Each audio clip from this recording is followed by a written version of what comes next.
Naomi Calloway was 34 years old and had $11 to her name when her husband's own brother told her to be gone from the ranch by sundown. She had buried James Calloway not 3 weeks before, the dirt still dark and unsettled over him. When Thaddeus Calloway rode up with a paper full of debts she had never seen and a voice that did not shake at all, he said the ranch was his now, by law and by blood, and that a widow with no sons had no claim on land that bore the family name. She left with a wagon, a mule going gray at the muzzle, a trunk of her mother's linens, and those $11 folded into a handkerchief. 3 days later, at a courthouse auction in a town called Alkali Bend, she spent 4 of those dollars on a piece of paper nobody else wanted,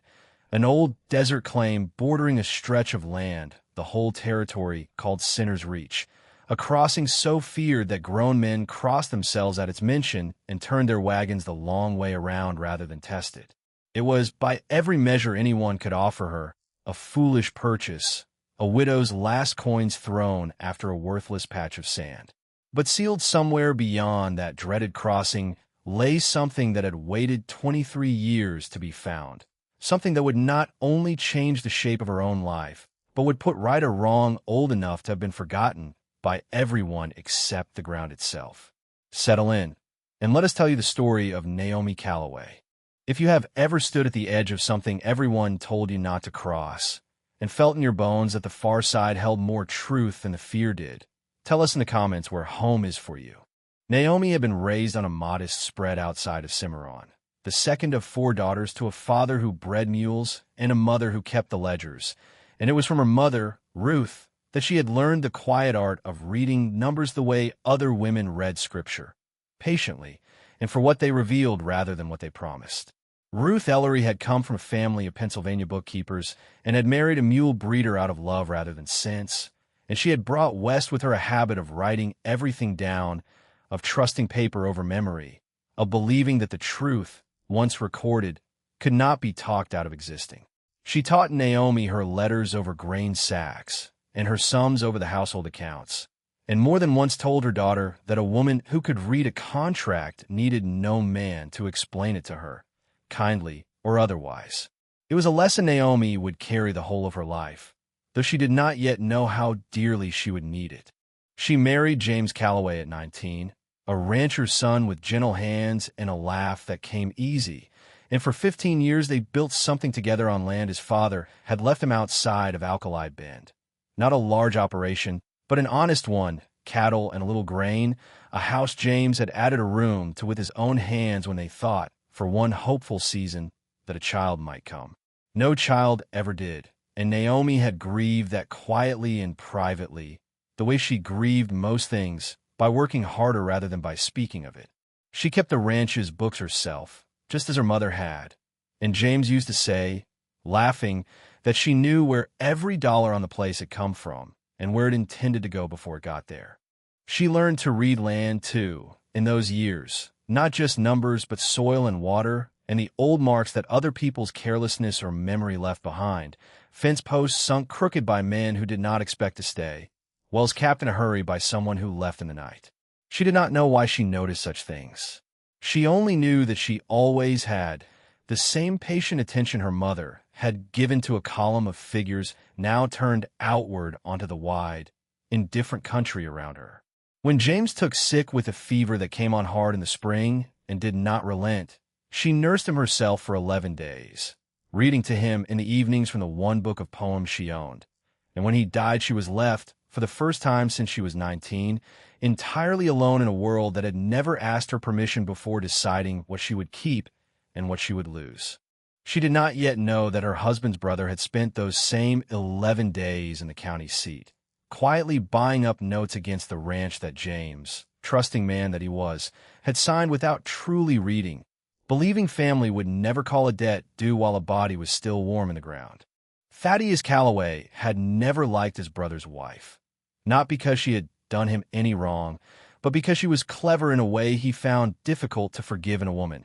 and because James had always deferred to her judgment on the ranch's affairs in a manner Thaddeus considered an embarrassment to the family name. When James died, Thaddeus arrived not with condolences but with documents, 3 notes bearing James's signature, and a due date that had, by some arrangement Naomi never fully untangled, fallen due the very week of the funeral. He explained, not unkindly in his tone though entirely without warmth, that the ranch would need to be sold to satisfy the debts, and that as James's only living brother, he had a legal and moral obligation to see the family's assets properly settled, which was to say, settled into his own hands at a price he alone determined. Naomi asked to see the original notes, to check the figures against her own books, and Thaddeus told her that grief had made her suspicious, and that suspicion did not become a widow. She pressed anyway, quietly, the way her mother had taught her, but a woman's signature carried no weight on a ranch deed in that county,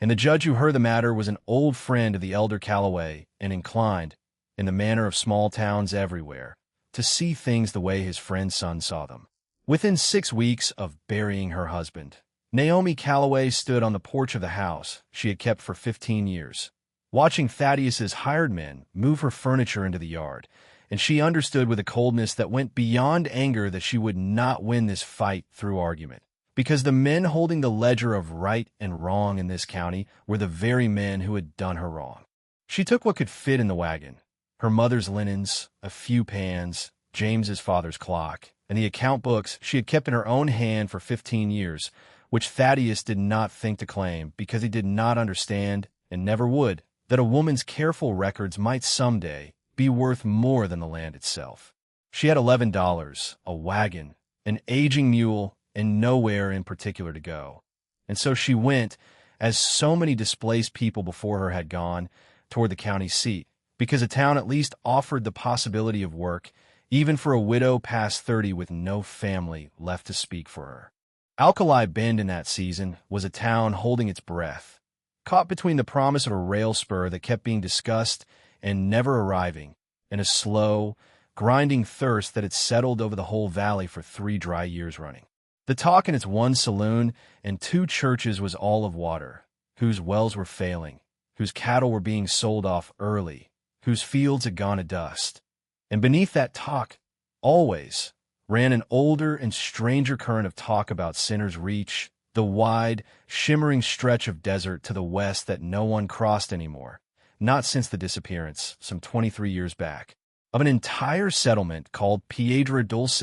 that had once stood on the far side of it. The story, as Naomi heard it told over a boarding house supper her first night in town, was that Piedra Dulce's people had simply vanished one season, that their well had gone dry all at once, and the whole community had either perished trying to cross the reach or had scattered so entirely that not one soul from that settlement had ever been heard from again, and that the crossing itself had swallowed every fool who'd tried to reach it since, until the county quietly stopped granting claims out. That way, and the whole matter passed into the kind of folk dread that needed no further explanation to keep people away. Naomi listened to this with the same patient attention she gave to a column of figures that did not add up, because something in the story snagged at her the way an error in a ledger snags at a bookkeeper's eye. Not proof of anything, only the faint, persistent sense that a story told too smoothly was often a story hiding a seam. She had,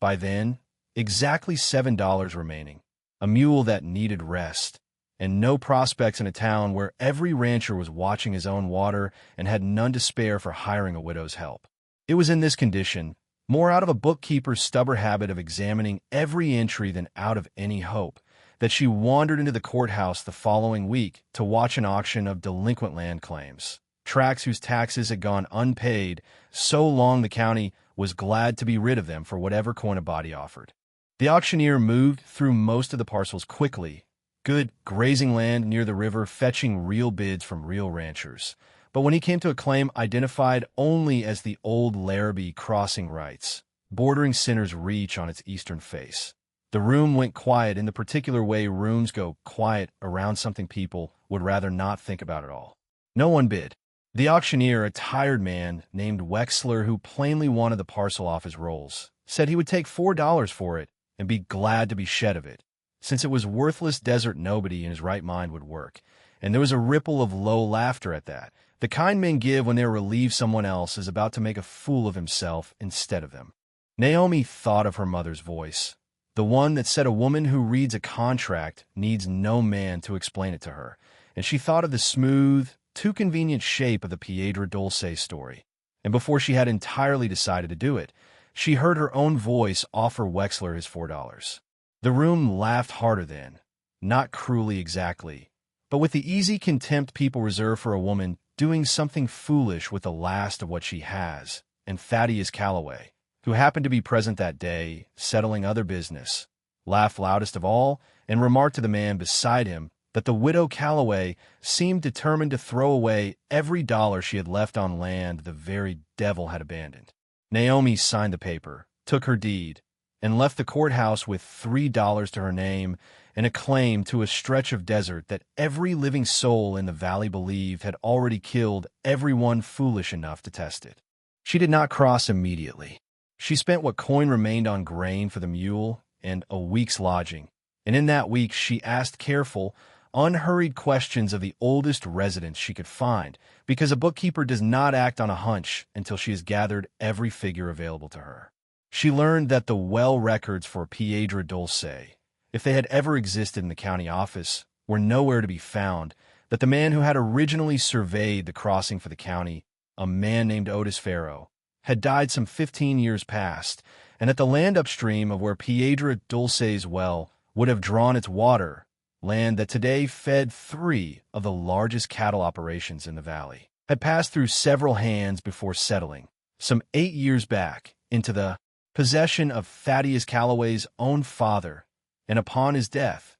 into Thaddeus's. This fact alone would not have troubled another woman's sleep, but Naomi had spent 15 years learning to notice where water went and who benefited when it changed course, and something in the tidy convenience of it kept her turning the pieces over long after the boarding house had gone dark around her. She set out for the crossing on a morning in early October, when the heat had at last begun to loosen its grip on the valley, taking only what water and provisions the mule could reasonably carry, and she crossed Sinner's Reach in a day and a half of walking beside the animal rather than riding it, conserving its strength, reading the land as she went with the same patience her mother had taught her to give a column of figures. She found, to her quiet astonishment, that the crossing was not the trackless killing ground its reputation promised, but a difficult, dry stretch that a careful traveler, watching for the low places where old rain pooled and the faint green lines that marked buried moisture, could manage without disaster,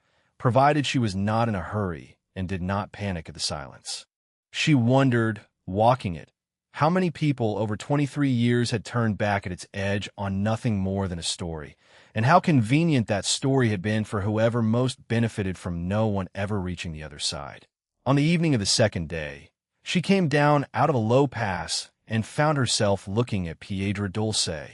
It was not a ruin so much as a settlement asleep. A dozen adobe houses stood in a loose half-circle around a central well, their roofs sagged but largely intact in the dry air, doors closed as though their owners had stepped out for an evening's air and simply never returned. A small church with a bell still hanging in its open tower stood at the settlement's edge, and beyond it, orchard trees, dead now but still standing, marked rows where someone had once planted with the confidence of people who meant to stay a long while. Naomi walked the empty street at dusk with her heart beating hard against her ribs, and it was in the third house she entered, a modest home with a table still set with cracked crockery, that she found, tucked beneath a loose floorboard her careful eye caught by its slightly raised edge, a tin box wrapped in oilcloth, and inside the box a ledger. The ledger was Piedra Dulce's own, kept by a woman named Concepcion Rivas who had served, it seemed, as the settlement's unofficial recorder much as Naomi's mother had once served her own family, and its pages, though brittle, were legible enough by lamplight. It recorded, in careful, patient handwriting, the settlement's water allotments year by year, and it recorded, too, in an entry dated some 23 years past, a visit from surveyors representing an upstream cattle concern who proposed, in the driest language, to divert a portion of the spring feeding Piedra Dulce's well to serve their own growing herds, offering the settlement a modest sum in exchange for what they called an unused surplus. Concepcion's hand noted the settlement's refusal, and noted beneath it a second visit some months later and a diversion undertaken without further agreement, and the well's slow, inexorable failure over the following 2 seasons, and finally, the settlement's difficult, sorrowful decision to abandon the place their families had built rather than watch their children sicken for want of water. There was no mention of death in the crossing, no mystery, no vanishing. Only an old, plain theft, dressed up over 23 years into a frightening story that kept the curious away from the evidence of it. The last entry, dated the week before the settlement emptied, named the upstream concern that had taken their water, the Callaway Cattle Company. Naomi sat a long while with the ledger open on her knees in that dead house, understanding now why the story of Sinner's Reach had grown so tall and so fearsome over the years, and understanding, with a chill that had nothing to do with the desert night, that the family whose name she still carried, whose brother had cast her from her own home not 2 months before, had built a portion of its present fortune on water stolen from people too poor and too far from any courthouse to fight back. She thought of her mother's voice again. The truth, once recorded, cannot be talked out of existing, and she understood that she was holding, in a $15 tin box beneath a dead woman's floorboard, something that might undo an entire family's careful reputation, and might, if handled rightly, undo the very drought choking Alkali Bend as well. Since the spring that had once fed Piedra Dulce still ran somewhere upstream of the Callaway Range, diverted but not destroyed. She spent 3 more days in the settlement, tracing the old diversion channel on foot with a surveyor's patience she had never formally learned but had somehow always possessed, following it back through dry arroyos until she found the crude earthen dam, decades old now and half collapsed, that had turned Piedra Dulce's water toward Callaway land. She found, too, in the church, a second document, a territorial land grant predating the Callaway claim entirely, establishing that the spring itself had originally been recorded as common water, belonging to no single ranch, but to whatever settlement drew from it first and in need, a legal nicety that would matter a great deal, she suspected, in whatever courthouse might eventually be made to hear it. She returned across the reach with a ledger, the grant, and a growing, careful plan, and if the crossing had frightened her going out, it did not frighten her coming back, because she understood now that the true danger in that stretch of desert had never been the sand at all, but the silence men had built around it to keep the truth from walking home. When she reached Alkali Bend, she did not go first to a lawyer or to the county office, but to the boarding house where she had been staying, and there she began, in her own careful hand, to copy every relevant page of the ledger twice over, because her mother had taught her that a single copy of the truth could be burned, misplaced, or bought, but that truth recorded twice, in 2 separate places, had a way of surviving. Word travels quickly in a small county, and it was not long before Thaddeus Callaway learned that the widow he had turned out with $11 had crossed Sinner's Reach and returned alive, and had been seen at the courthouse asking after old survey records concerning water rights along the western range. He came to her at the boarding house himself, a courtesy she had not expected and did not trust, and he was, at first, almost gentle, telling her that grief and desert heat together could unsettle a mind, and that whatever she believed she had found out, there was surely some misunderstanding better left buried with the rest of that forgotten place. When Naomi told him plainly what the ledger recorded, and named the diversion, and named his father's company, his gentleness left him at once, and he told her, in the same flat voice he had used to put her off the ranch, that no judge in that county would take the word of a widow with a grudge over the standing of the Callaway name, and that if she pressed the matter, she would find herself with considerably less than the $11 she had started with. Naomi answered him only that she did not intend to press anything in anger, only to lay the truth before people who had a right to it, and that she trusted the ledger's own patient, careful hand rather more than she trusted his temper. He left her with a warning that felt, to anyone listening, very near a threat, and within the week Naomi found that the boarding house had suddenly no room for her, that the general store was strangely out of goods when she came to buy, and that more than one rancher who had spoken kindly to her before now crossed the street rather than meet her eye, because Thaddeus Callaway's displeasure was a thing, a small, thirsty town could ill afford to invite. It would have been easy, in that season, for Naomi to feel that she had traded one form of ruin for another, that she had crossed the desert only to be exiled again by the same family that had exiled her the first time. But she had not spent 15 years reading ledgers for nothing, and she understood that Thaddeus's power in the valley rested entirely on the town's belief that his family's water rights were rightful and settled. And that belief, once she had shown even a handful of townspeople the plain evidence in Concepcion Rivas's own careful hand, could not survive contact with the truth for long. She began quietly, not with the county judge, whom she rightly suspected owed Thaddeus's father too many old favors, but with the town's minister,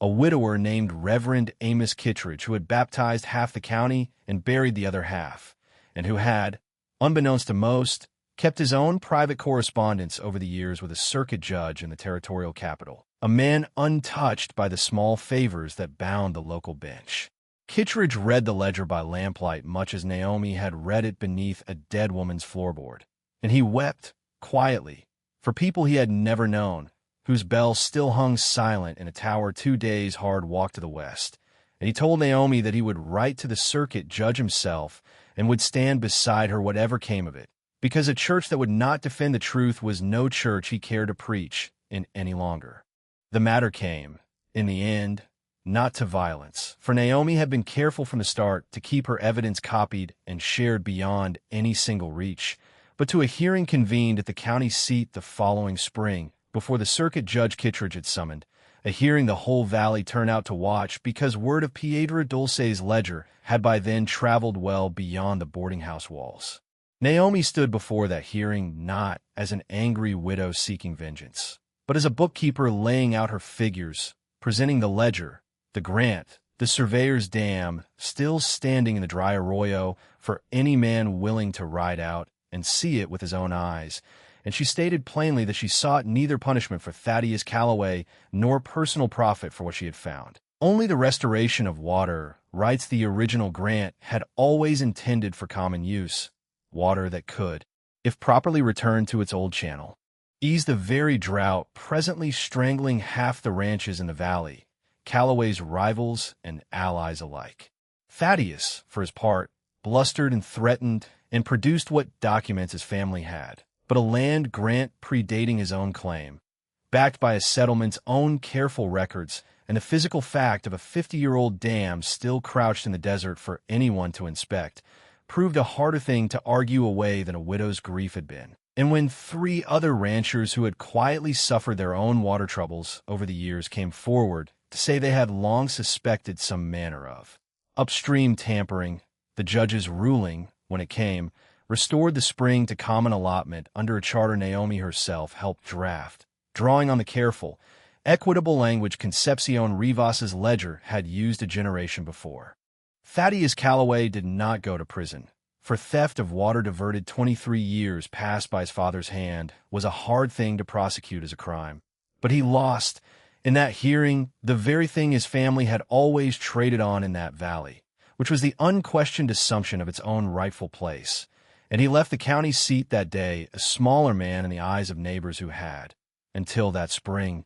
never dared to look at him closely at all. With the water returned to its old channel, and the ranch her husband had built no longer within her reach to reclaim, Naomi turned her attention instead to the settlement that had given her the truth in the first place, and she found, in the months that followed, that she was not alone in wanting to see Piedra Dulce live again. Reverend Kittredge helped her locate, through old mission records, 3 families descended from settlers who had scattered for Piedra Dulce 23 years before, families who had never stopped wondering, quietly, what had become of the home their parents spoke of only in careful, guarded tones. And when these families learned the truth of what had driven their people out and learned that the water had been restored, several chose to return and rebuild on the old foundations there. Children hearing for the first time the true story of why their grandparents had once fled a desert crossing everyone still, out of old habit, called by its fearful name. Naomi did not claim the settlement for herself, though her deed to the crossing rights gave her every legal standing to do so. She deeded her own claim over to the returning families instead, keeping only a small parcel at the edge of the old orchard where she planted new trees the following spring, as she took up residence there herself, keeping the settlement's books, as she had once kept her husband's, and as Concepcion Rivas had once kept her own communities, because it seemed to her the truest way to honor a woman she had never met but owed everything to. And so we return, as we so often do, to where we began, to a widow of 34 with $11 and a foolish-seeming purchase of 4, standing at the edge of a crossing everyone else had long ago decided was not worth the risk. Naomi Calloway did not find gold beneath that floorboard, nor treasure in any form the word usually promises. She found a ledger kept in a careful hand, and in it, a truth patient enough to wait 23 years to be believed, and she found, too, in herself, the same quiet, unglamorous virtue her mother had given her over grain sacks and household so many years before. The conviction that a woman who reads carefully and records honestly and does not flinch from an inconvenient figure need never wait for anyone else's permission to set a wrong right. What she restored to Alkali Bend was water, yes, and a lost settlement and 3 families' rightful home. But what she restored to herself in the crossing of that dreaded desert was the simple, unshakable knowledge that being cast out by people who mistake cruelty for authority is never the same as being without worth, and that sometimes the very thing the world calls worthless is only waiting for someone patient enough to look at it twice. Thank you for spending this time with us and with Naomi, and with a settlement that waited 23 years to be found by someone willing to make the crossing everyone else refused. If this story moved you, we would be glad if you shared it with someone who might need reminding that overlooked places and overlooked people often hold more than anyone bothered to imagine, and we would love to hear from you in the comments. What is a time you found real value in something the world around you had already written off? If you enjoyed this journey into the frontier and its quiet, restored justices, consider staying with us, subscribing, and joining us again soon, for there are more crossings yet to make and more forgotten places waiting patiently to be found. Until next time, stay close.